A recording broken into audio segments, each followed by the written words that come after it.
अस्सलाम वालेकुम। Talk shock के साथ मैं हूं आसिफ बशीर और मेरे साथ हैं एजाज सैयद। आज हम आपके लिए बड़ी बड़ी खबरें लाए हैं और सबसे बड़ी खबर जिसके ऊपर आज बात होगी और सबसे पहले बात होगी वो है पाकिस्तान की जुडिशरी से मुतल्लिक। इस्लामाबाद हाई कोर्ट के 6 जजेस जिन्होंने ख़त लिखा था, उनकी फुल कोर्ट मीटिंग हुई कल और उसकी जो सबसे बड़ी ब्रेकिंग है वो आज के शो में आपके सामने रखी जाएगी। उस पर एजाज सैयद जो हैं, इन्होंने हमारे जो मायनाज़ अदालती रिपोर्टर हैं अवैस यूसुफजई, उनके साथ बहुत ही एक्सक्लूसिव बातचीत की है और एक बहुत बड़ी खबर भी उसमें आपको देंगे। तो सबसे पहले उसके ऊपर बात होगी, उसके बाद दूसरी बड़ी खबर एजाज के पास है और वो खबर ये है कि जब ईद के मौके पे सारी कौम ईद मिल रही थी तो कुछ हमारे खुसूसी मेहमान, कुछ पड़ोसी भी आए थे ईद मिलने। यहाँ वो किस किस से ईद मिले, किन अहम लोगों से ईद मिल के गए हैं और आने वाले दिनों में उसके क्या असरात होंगे, इसके ऊपर बात होगी। और तीसरे नंबर पे जो अहम बात होगी वो ये होगी कि ईरानी सदर का दौरा मुकम्मल हो गया, वो अपने वतन वापस चले गए। उसके बाद 28 नुकाती एक मुश्तरका जो एजेंडा एलामिया जो सामने आया है और उसके आने वाले दिनों में क्या असरात होंगे, इन 3 मौज़ूआत के ऊपर बात करेंगे। तो एजाज, आप खैरियत से? मैं खरीद से हूँ, आप बड़े प्यारे लग रहे हैं। तो देखें ये तारीफी कलमात जो है ना, नहीं, आप वाकई प्यारे लग रहे हैं। मैं जेलस फील कर रहा हूँ। आपका हुस्न नज़र है एजाज, आप खुद एक स्वीट आदमी हैं और बड़े प्यारे लगते हैं। सबसे पहले एजाज, आपकी गुफ्तगू नाज़रीन की नज़र जो अवैस यूसुफजई के साथ आपकी हुई है, नाज़रीन पहले ये सुने और फिर बात करते हैं। जी, जिस तरह मैंने और आसिफ ने आपको बताया कि हमारे साथी हैं अवैस यूसुफजई, बहुत ज़बरदस्त जर्नलिस्ट हैं। इस्लामाबाद की मुकामी अदालतें हों या इस्लामाबाद की हाई कोर्ट, सुप्रीम कोर्ट की भी कवरेज करते हैं, लेकिन इस्लामाबाद की मुकामी अदालतें और हाई कोर्ट उसके एक्सपर्ट के तौर पे जाने जाते हैं। ज़ाती तौर पे मैं भी इनसे बहुत सीखता हूँ।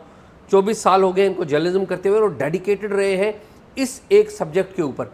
याद रखिए, जो एक सब्जेक्ट एक जर्नलिस्ट बहुत अरसे से कवर कर रहा होता है वो उसकी इंसाइक्लोपीडिया होता है। तो अवैस यूसुफजई हमारे साथ मौजूद है। अवैस जी, बहुत शुक्रिया आपका। बहुत शुक्रिया एजाज। अवैस जी, मुझे ये बताएं कि 23 अप्रैल की शाम आमिर फ़ारूक जो है जज इस्लामाबाद हाई कोर्ट के चीफ जस्टिस, उनकी सरबराही में एक इजलास था। आप उधर इस्लामाबाद हाई कोर्ट में मौजूद थे और ये इजलास इसलिए बड़ा अहम है कि इस इजलास में वो 6 जज साहिबान भी मौजूद थे जिन्होंने सुप्रीम कोर्ट को ख़त लिखा था कि हमारे काम में इंटेलिजेंस एजेंसियां पर्टिकुलरली ISI इन्वॉल्व होती है। ठीक है जी। तो अब ये बंद कमरा इजलास था। मुझे ज़ाती तौर पे पता है कि आप बहुत सारे जजेस भी आपको जानते हैं और भी बहुत ऑफिशियल्स जो हैं आपको जानते हैं। तो कुछ थोड़ा सा बताएं कि क्या फ़ैसला सुप्रीम को जो इस्लामाबाद हाई कोर्ट ने किया है। देखिए एजाज़, ये जो फुल कोर्ट इजलास था इस्लामाबाद हाई कोर्ट के चीफ जस्टिस आमिर फ़ारूक की सरबराही में, ये एक बहुत गैर मामूली इजलास था। इसमें आपको मैं ये बताऊं कि जो रजिस्ट्रार हाई कोर्ट हैं उनको भी बैठने की इजाज़त नहीं मिली। वो उधर आए कि शायद उन्हें अगर बुलाया जाए तो वो मीटिंग में शामिल हो जाएं, लेकिन उनको इजाज़त नहीं मिली। ये सिर्फ चीफ जस्टिस और दीगर 7 जजेस जो हैं वो इसमें थे और इनमें से 6 वो जजेस हैं जस्टिस मोहसिन अख्तर कियानी समेत जिन्होंने लेटर लिखा था सुप्रीम जुडिशल कौंसिल को और ये बताया था कि जो इंटेलिजेंस इदारों के ऑपरेटिव्स हैं वो अदालती अमूर में मुदाखलत कर रहे हैं और प्रेशराइज कर रहे हैं। ये जो स्पेसिफाई किया था कौन सी इंटेलिजेंस? जी बिल्कुल, ISI का उन्होंने नाम लिया था। अच्छा। और उन्होंने जो मुख्तलिफ जजेस से राब्ता हुआ, कोई ऑफिशियल का नाम भी लिया है उन्होंने या जस्ट उन्होंने ये कहा कि उनके जो ऑपरेटिव्स हैं वो मुख्तलिफ ज़राए से राब्ता करके, कोई रिश्तेदारों के ज़रिए, कोई किसी और जो है तरीके से राब्ता करके और इन्फ्लुएंस करना चाह रहे हैं, मुख्तलिफ केसेस पर दबाव डालना चाह रहे हैं और मर्ज़ी के फ़ैसले लेना चाह रहे हैं। और ये मैं आपको बताऊँ वही तकरीबन बयान था जो कुछ साल पहले जस्टिस शौकत अजीज़ सिद्दीकी ने रावलपिंडी बार से खिताब में किया था। लेकिन फ़र्क ये है कि उस वक्त जो इदारा है वो उनके साथ खड़ा नहीं हुआ था और उनके उस वक्त अदलिया खड़ी नहीं हुई थी, अदलिया उनके साथ खड़ी नहीं हुई थी। और उन्हीं के अपने जो चीफ जस्टिस थे उन्होंने इस इल्ज़ाम की एक हद तक नफ़ी कर दी थी और उन्होंने ये बयान दे दिया था सुप्रीम जुडिशल कौंसिल में उस वक्त कि मर्ज़ी के बेंच बनाने के लिए मुझसे तो किसी ने रब्ता नहीं किया। तो बेसिकली उस इल्ज़ाम को उस वक्त उन्होंने डिनाई किया था। लेकिन अब जो है सूरत हाल वो डिफरेंट हो गई है। अब जो तमाम जजेस हैं वो एक पेज पे आ गए हैं। सेम पेज जो है वो अब हाई कोर्ट में भी शुरू हो गया है। वो इस तरह के एक तासुर ये मिल रहा था कि 6 जजेस ने जो ख़त लिखा है तो 6 जजेस एक साइड पर हैं और चीफ जस्टिस दूसरी साइड पे खड़े हैं और जस्टिस मियां गुल हसन औरंगज़ेब के बारे में ये कहा जा रहा था क्योंकि उन्होंने भी ख़त नहीं लिखा था, वो ख़त लिखने वालों में शामिल नहीं थे, उनका एक डिफरेंस ऑफ ओपिनियन था।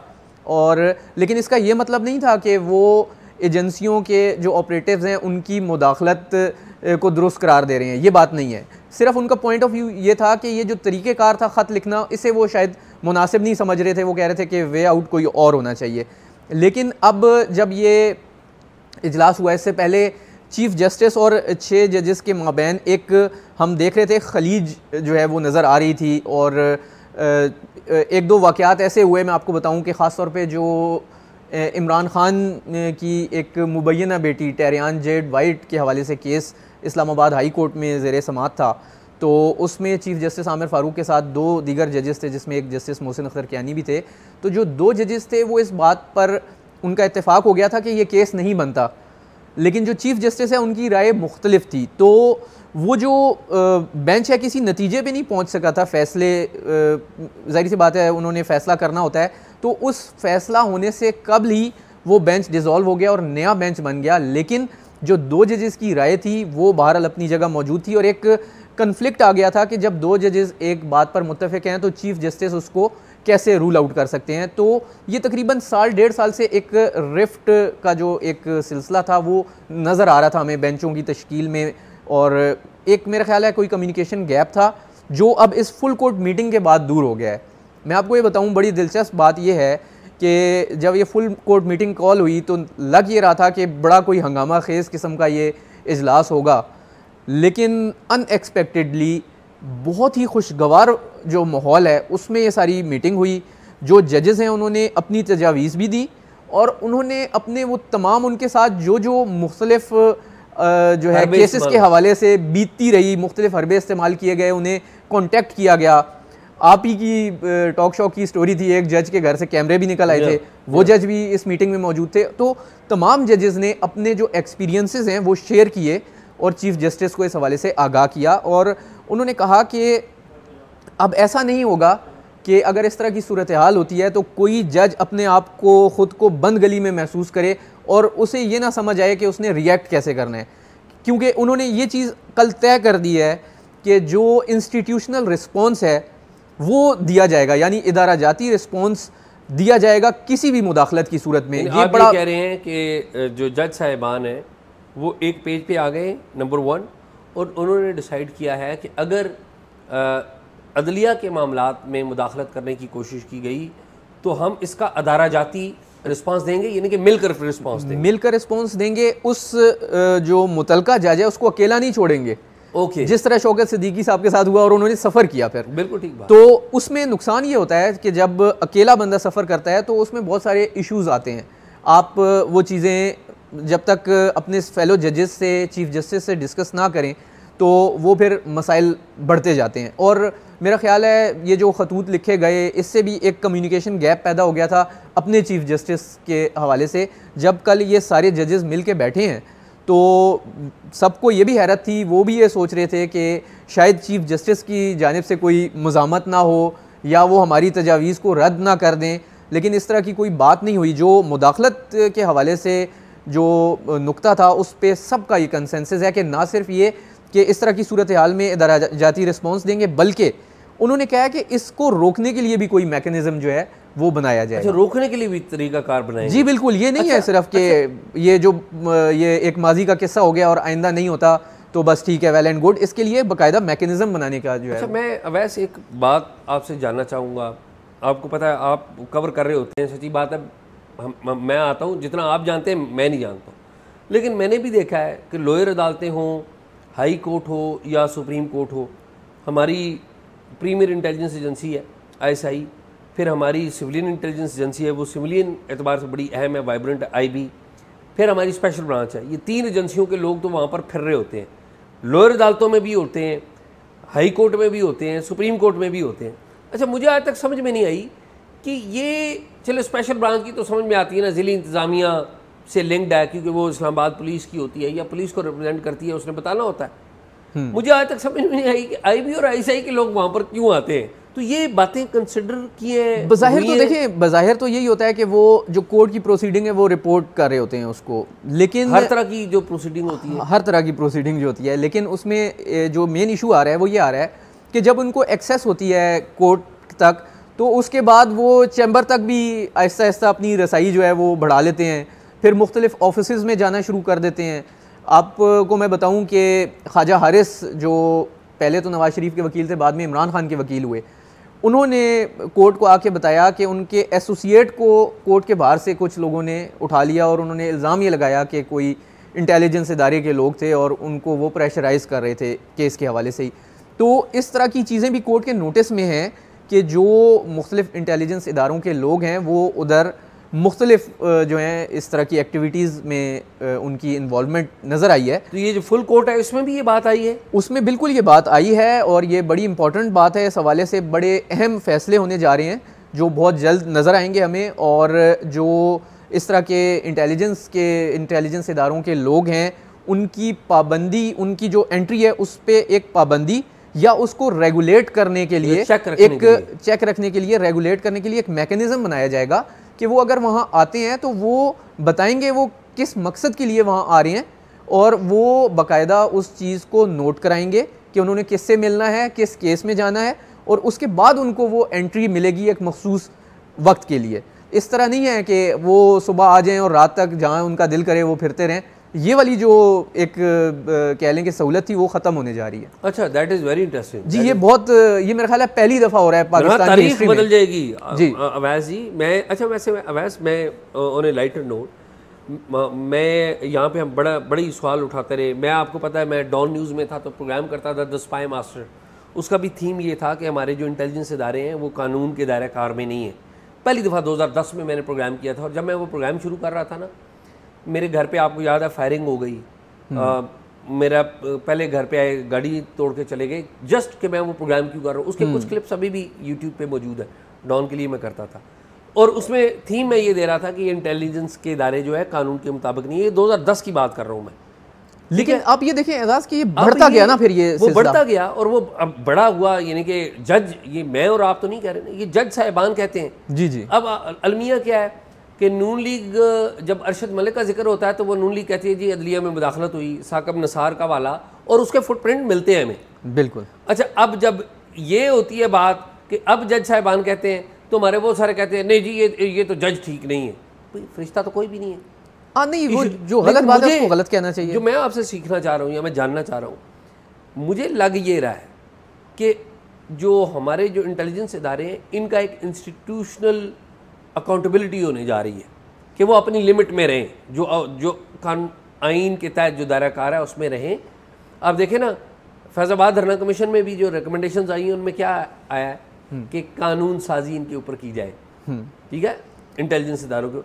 आप क्या लगता है आपको कि वाकई जजेस इस पर मुत्तफिक हैं, मुत्तहिद हैं और ये कर लेंगे? देखिए, जो जजेस हैं वो तो मुत्तफिक हैं बिल्कुल, और ये यूनानिमस डिसीजन है फुल कोर्ट का। इस्लामाबाद हाई कोर्ट के जो 8 जजेस हैं, चीफ जस्टिस समेत, उन सब ने इस बात पर इत्तेफाक किया है कि ना सिर्फ ये कि जो इंटेलिजेंस ऑपरेटिव्स उधर होते हैं उनकी जो सरगर्मियाँ हैं उसको महदूद किया जाए, रिस्ट्रिक्ट किया जाए, और कोई भी किसी भी किस्म की जो मुदाखलत है उसको जो है फौरी तौर पर रोका जाए। और ये हाई कोर्ट का दायरा कार है या लोअर कोर्ट भी इसमें आती है? हाँ, ये आपने बड़ा इंपॉर्टेंट क्वेश्चन पूछा है, क्योंकि देखें हाई कोर्ट के जजेस तो फिर भी किसी एक हाई लेवल पे चीज़ों को देख रहे होते हैं, और उन्होंने जिस तरह सुप्रीम जुडिशल काउंसिल को ख़त लिखा और बाकी सारी चीज़ें, लेकिन जो ट्रायल कोर्ट के जजेस हैं उनकी पोजीशन काफ़ी डिफरेंट होती है। उन्हें जब इस तरह कोई प्रेशराइज करता है तो वो तो किसी को बताने के भी बाज़ औक़ात काबिल नहीं होते, तो बड़े इश्यूज़ होते हैं। उनके इंस्पेक्शन जज तो होते हैं लेकिन वो कोई कार्रवाई नहीं होती।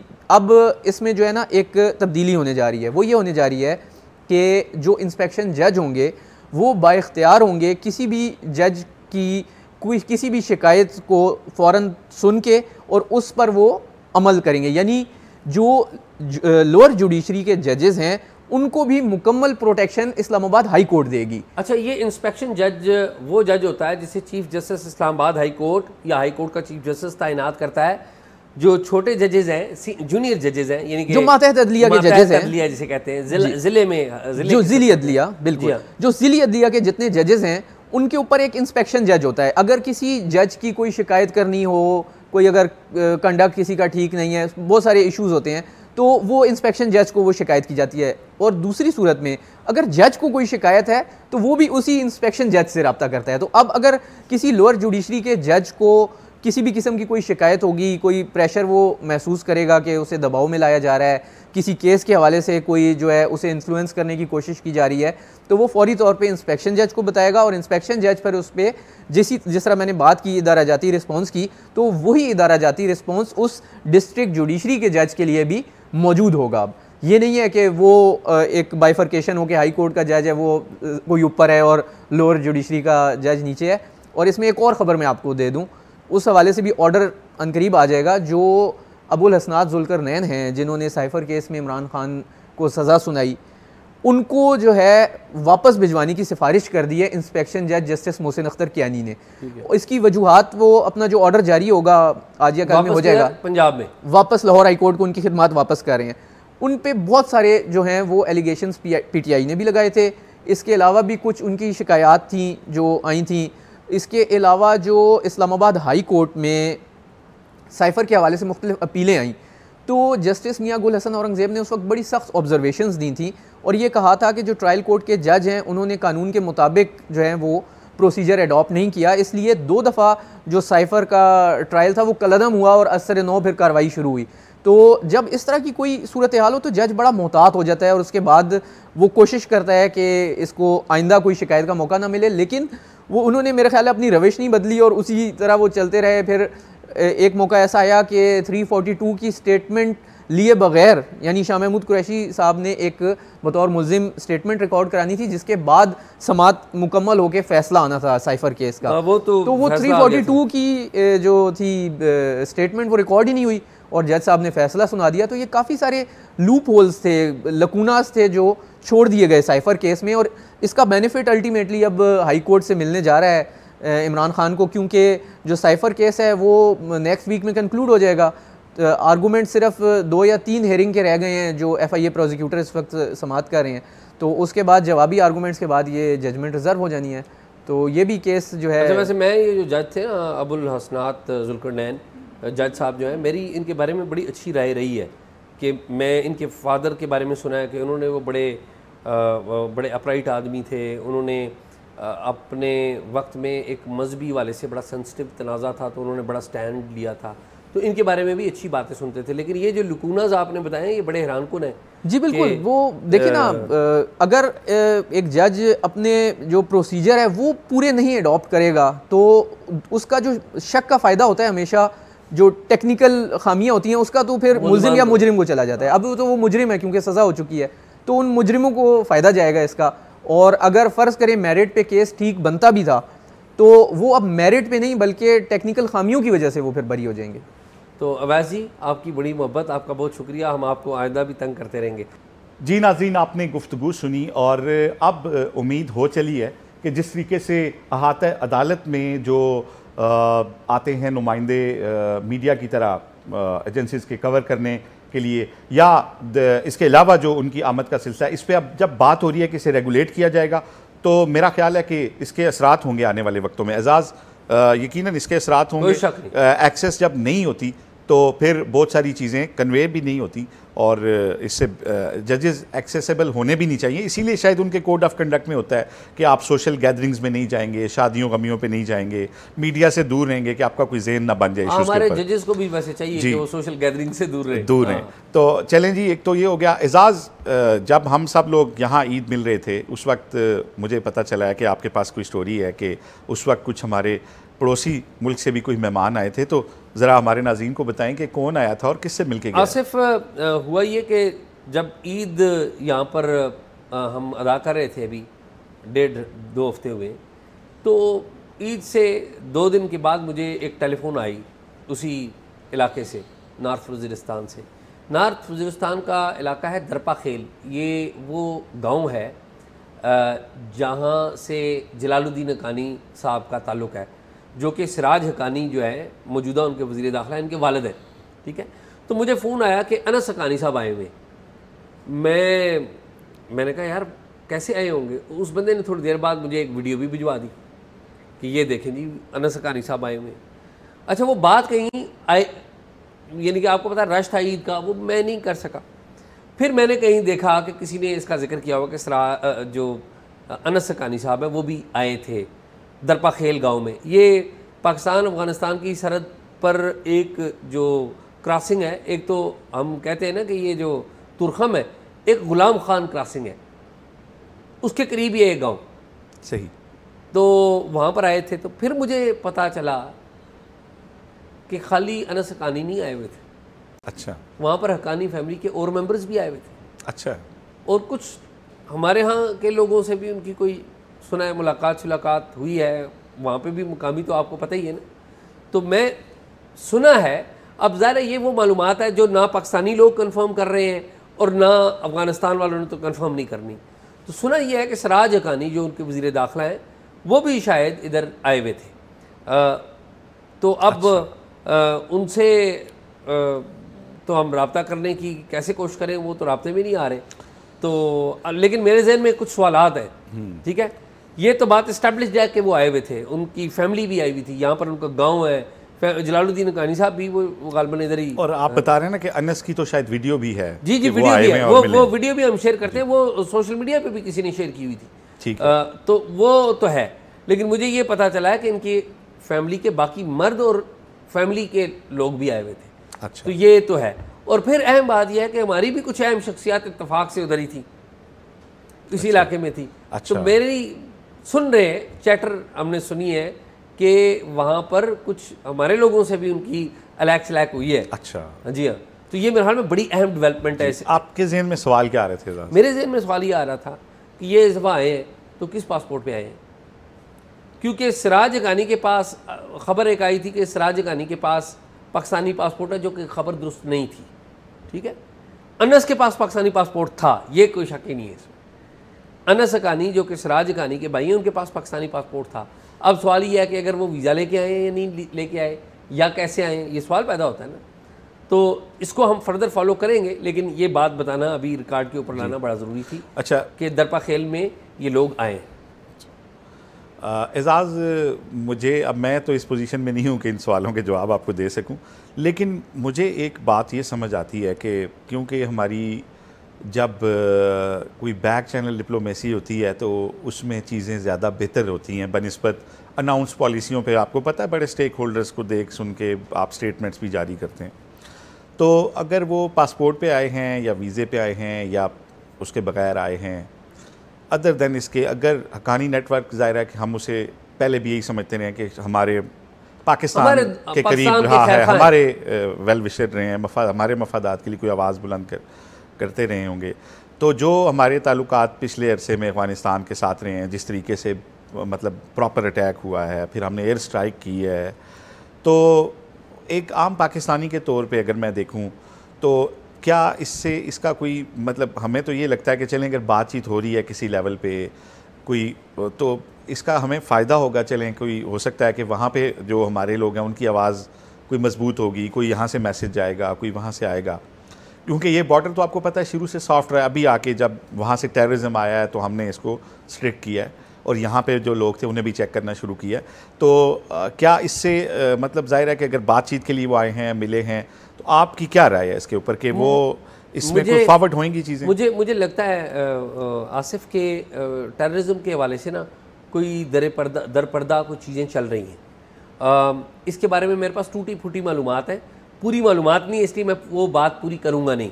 ठीक है, ये जो वाक़या हुआ था चीनी हमारे भाइयों के ऊपर, आपको पता है बिशाम में, तो उसके बाद भी चीज़ें अफ़गानिस्तान में हमारे पाकिस्तान के खैर खा मौजूद है। मेरे ख्याल में अफ़गानिस्तान में खैर खा मौजूद है लेकिन तादाद उनकी कम है। पाकिस्तान को खैर खा लोगों की तादाद ज़्यादा अफ़गानिस्तान में भी बनानी चाहिए ताकि पाकिस्तान के लिए मसाइल ना हो। जी एजाज़, बिल्कुल आप सही कह रहे हैं। देखें, आप दोस्त तब्दील कर सकते हैं ना, पड़ोसी तब्दील नहीं कर सकते। तो आप अगर हम बाकी सारी चीज़ों से कतई नज़र के, एक हमारा इस्लामी ब्लॉक भी है, रीजनल एक अफ़गानिस्तान जो है वो इंटरनेशनल फोर्सेस का मैदान जंग है, और यहाँ पे बहुत सारी एजेंसीज ऑपरेट कर रही हैं, सारी दुनिया का फोकस इधर होता है, तो ज़ाहिर है हम भी बिगाड़ के तो किसी पड़ोसी से नहीं रख सकते। नहीं। तो चलें, अल्लाह करे कि चीज़ें कुछ बेहतर हों ताकि टेंशन कम हो और थोड़े नॉर्मलाइज हों चीज़ें, तो और ख़िता और इसके अवाम आगे जाएँ और इसको फ़ायदा हो। तो एजाज़, आखिरी जो बात इसी से रिलेटेड वो भी लगती है कि ईरानी सदर का दौरा हुआ है और वो 28 नुकाती मंशूर आया है, तो एलामिया जो आया है, जो उनके वो आया है मुश्तरका, उसके बाद आपको क्या लगता है कि गैस पाइपलाइन के ऊपर कुछ पेशरफ्त होगी? इसके ऊपर क्या बात आसिफ, है? ईरान के सदर 24 अप्रैल को आज वापस चले गए, कराची से गए वापस, तो 28 नुकात पर मुश्तमिल एक मुश्तरका जॉइंट कम्युनिके डेक्लरेशन जो है वो जारी किया गया है। इसमें ईरान पाकिस्तान गैस पाइपलाइन के ऊपर गोल मोल बात की गई है कि जी हमने उसके ऊपर भी बात की। अमेरिका ने भी आज ही कहा कि देखें जी हम खबरदार कर रहे हैं, पाबंदियाँ लग जाएंगी। अमेरिका ने भी, देखें अमेरिका उधर नज़र रखे हुए हम पर, और अमेरिका का स्टेटमेंट आना भी शायद इस तनाज़र में हो कि वो समझते होंगे कि ये बात एजेंडे पे होगी और इस पर बातचीत हुई होगी। आसिफ, अमेरिका ने अगर गुज़िश्ता 7-8 दिन देखें तो पाकिस्तान ईरान गैस पाइपलाइन के हवाले से कमो बेश 3 दफ़ा बयान दिया है। 3 दफ़ा आप देखें अमेरिका कितनी नज़र रखे हुए। तो फिर एजाज़, हम ये राइटली समझ सकते हैं या सोच सकते हैं कि इसमें डेफिनेटली कोई बातचीत हुई होगी, तो अमेरिका भी कंसर्न है, तो हमें तो 18 अरब डॉलर का फ़ाइन हो सकता है ना, अगर हम एग्रीमेंट हमने किया हुआ है कि अगर हम ईरान अपनी साइड से बिछा भी चुका हुआ है, हमारे यहाँ क्राइसिस भी है, हमें चाहिए भी है, सस्ती दुनिया सबसे सस्ती मिलेगी, तो फिर हमें खुल के बात तो करनी चाहिए ना अमेरिका से कि 18 अरब डॉलर फ़ाइन है, इसके अलावा सस्ती भी है, तो ये कीमत अगर आप पे करें ठीक है, वरना हम तो मुल्की मफाद में डिसीजन लेंगे। आसिफ, मैं आपको एक बात बताऊँ, मुझे ये लगता है कि ये ईरानी सदर का जो दौरा है ना, ये बड़ा ही अहम है, और ये दौरा इन मैनी वेज़, इस दौरे में 2 मुल्कों का बड़ा रोल है। यानी कि एक तो सऊदी अरब, जब भी ईरान के हम नज़दीक जाते थे तो सऊदी अरब हमारा, आपको पता है, खैरखा हमारा मौसन है, जब भी हमें पैसों की ज़रूरत पड़ती सऊदी अरब ने दिए, ठीक है, और अदरवाइज़ भी पाकिस्तान के साथ बहुत अच्छे उनके टर्म्स रहे हैं। सऊदी अरब का रिप्रोच में ताल्लुकात बने ईरान के साथ, तो अब हमारी ईरान के साथ आसानियाँ पैदा हो गई। एक बात, जो BRI प्रोजेक्ट है चीन का, बिल्ड रोड इनिशिएटिव, ठीक है, उसका हिस्सा ईरान भी है। अब ये बड़ी अहम बात है, ईरान किसका हिस्सा है? BRI का। पाकिस्तान भी BRI का हिस्सा है, CPEC हमारे यहाँ भी आ रहा है। तो अब चीनी जो ईरान के जो सदर हैं वो पाकिस्तान आते हैं, और बैकग्राउंड क्या है कि आपको पता है 6 जनवरी को ईरान के पासदारान की तरफ से पाकिस्तान में अटैक हुआ था, हमने फौरी अगले दिन जवाब दिया। पूरी दुनिया अमेरिका समेत ईरान से डरती है, लेकिन ईरान फिक्रमंद किसके बारे में है? पाकिस्तान के बारे में। क्यों? पाकिस्तान एक न्यूक्लियर आर्म्ड मुल्क है, पड़ोसी भी है, पड़ोसी है, बहुत लंबा। ईरान को इस बात का, मैं समझता हूँ ईरान को इस बात का पता लग गया कि अगर पाकिस्तान से हालात ख़राब किए तो पूरी दुनिया को, अमेरिका को यहाँ पाकिस्तान एक मोर्चा मिल जाएगा, इसलिए पाकिस्तान से दुश्मनी ना करें। तो इसीलिए ये जो सदर हैं, इनका दौरा पहले ही तय हो रहा था, तो अब वो आए हैं, बहुत अच्छा हुआ। जो 28 निकात में 3-4 अहम पढ़ते हैं और बात ख़त्म हो जाती है। एक तो ये है कि ईरान ने इस मुश्तरका एलामिया में कश्मीर का जिक्र किया। उन्होंने कहा जी कश्मीर का मसला हल होना चाहिए और मुकामी जो खत्ते के लोग हैं उनकी ख्वाहिशात के मुताबिक। तो ये बहुत बड़ी बात है। माजी में ईरान का झुकाव इंडिया की तरफ बहुत ज़्यादा रहा है, और कश्मीर पे हमारे साथ खड़े होने का मतलब है कि खत्ते में वो अब हमें ज़्यादा इंपॉर्टेंस। अच्छा, और जवाब में पाकिस्तान ने उनको क्या फेवर दिया? पाकिस्तान ने कहा कि जी दमिश्क में ईरानी सफारत खाने के कौंसल खाने पर जो हमला किया था उसकी मजम्मत करते हैं, और फिर जो इसराइल है उसकी मजम्मत की गई है, कहा गया गज़ा के हवाले से मजम्मत की गई है। लेकिन 2-3 चीज़ें बड़ी अहम है। एक तो इन्होंने कहा है कि BRI के प्लेटफॉर्म और ECO इकोनॉमिक कोऑपरेशन ऑर्गेनाइजेशन के प्लेटफॉर्म के तहत हम बाहमी जो तजारत है उसको 10 अरब डॉलर तक बढ़ाएंगे। और पाकिस्तान और ईरान के जो 2 सूबे हैं ना जो पड़ोस में लगे हुए, ईरान का है सीस्तान और हमारा बलूचिस्तान, तो वहाँ पर हमारे यहाँ और उनके यहाँ एक तजारती मंडियाँ हैं जो जहाँ पर दोनों लोग आते हैं, उनको बढ़ाने का फ़ैसला किया गया है। फिर पाकिस्तान और ईरान के जो कैदी हैं उनको रिहा करने का फ़ैसला किया गया है, मुलजमान की वालगी का फ़ैसला किया है। फिर 3 और इशूज़ हैं, वो है ह्यूमन ट्रैफिकिंग। आपको पता है यहाँ से लोग ईरान जाते हैं, ईरान से टर्की जाते हैं, टर्की से ग्रीक जाते हैं, यूनान जाते हैं, वो एंटर हो जाते हैं। एक इसको रोकने के लिए, फिर दूसरा दहशत गर्दी को रोकने के लिए, और तीसरा स्मगलिंग को रोकने के लिए। इन्होंने कहा जी हम मुश्तरका जो मैकेनिज्म्स हैं उनको इस्तेमाल करेंगे और दोनों मुल्कों की फौज और सिक्योरिटी के जो बाहमी दौरे हैं वो उनमें इजाफा करेगा। तो और बहुत सारी बातें हैं, लेकिन मोटी बातें ये हैं जी एजाज, ये बातें इसलिए मुझे बहुत अच्छी लग रही हैं। मैं ग्वादर गया हूँ, मैंने वहाँ पे देखा है, बलोचिस्तान पूरे में देखा है, कराची तक, पूरे पाकिस्तान में जिस तरह ईरान की चीज़ें आती हैं, बिलखुसूस बलोचिस्तान के अंदर ग्वादर में सब्ज़ी तक ईरान से आती है, क्योंकि कराची दूर पड़ता है बाकी पाकिस्तान से। तो अगर हमारी ट्रेड उनके साथ रेगुलेट हो जाती तो बहुत बड़ा इसमें कौमी ख़जाने को फ़ायदा होगा और दोनों मुल्कों को फ़ायदा होगा। और इसके अलावा एजाज़ देखें, एक वक्त था कि हमारा जहाज़ ईरान के ऊपर से गुजर नहीं सकता था, बैन था, हमारे कुछ ड्यूज़ रहते थे, कुछ तल्कात इस तरह के थे कि हम दूर से जाके एयर स्पेस को हम जो है वो उससे गुज़रते थे। ईरान हमारे जो तरक्की के रास्ते हैं ना, उसका दरवाज़ा है, उसकी राहदारी है। तो मैं समझता हूँ कि इस तरह की जो ये सारी सूरत हाल है ख़ित्ते के सारे मुल्कों के और उसके अवाम के लिए, और जो हमारे ये पड़ोसी ममालिक हैं, बरादर इस्लामी ममालिक भी हैं, इनके लिए बड़ी ज़बरदस्त है। और हमें खुशी है इस बात की कि हमारे ताल्लुकात अपने पड़ोसियों के साथ नॉर्मलाइज हों। आसिफ, मेरी तो ख्वाहिश है तेहरान, दिल्ली और काबुल, हमें इन तीनों कैपिटल्स में जाने के लिए वीज़े की ज़रूरत ना हो और हमारे जो ताजर हैं उनको भी ज्यादा मसाइल का सामना ना हो। चलें वीजा नरम हो जाए, वीजा तो चाहिए होगा, कोई एक फार्म है कि इजाजत है कि रेगुलेट हमने अफगानिस्तान से भी कर दिया। आप जो वो नरम कर देते ना आप पॉलिसी, तो इंडिया और आप इंडिया की बात करें तो इंडिया के पड़ोस में कई मालिक हैं जो अपना जो ड्राइविंग लाइसेंस दिखाते हैं या अपने आईडी कार्ड दिखाते हैं, तो वीजा वो सेंट्रलाइज है ना डाटा। तो चलें एक सिस्टम तो रखा जाता है, ओके, उसमें नरम होना चाहिए, फ्रीक्वेंट अलाउ होना चाहिए, वो उसी सूरत में होगा। क्योंकि हमारा इंडिया के साथ तो एक हमारा बैकग्राउंड, चलें लड़ाई और वो जंगें रही हैं, हमारे ताल्लुकात अफगानिस्तान, ईरान, बांग्लादेश, इनके साथ ख़राब होना कोई अच्छी साइन नहीं था।